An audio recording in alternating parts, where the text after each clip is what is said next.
بسم الله الرحمن الرحيم اقرأ باسم ربك الذي خلق خلق الإنسان من علق اقرأ وربك الأكرم الذي علم بالقلم علم الإنسان ما لم يعلم كلا إن الإنسان ليطغى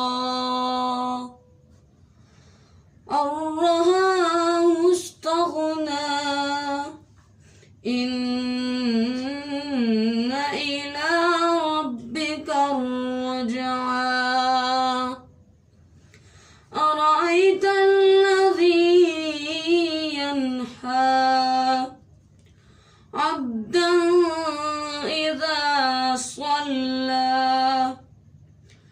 أرأيت إن كان على الهدى أو أمر بالتقوى أرأيت إن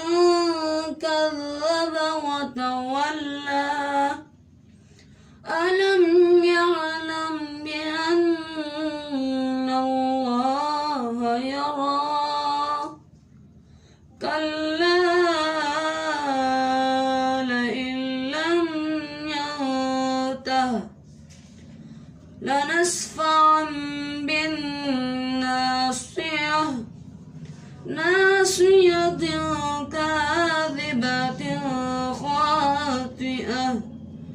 فليدع ناديه سندع الزبانية كلا لا تطعه واسجد واقترب صدق الله العظيم.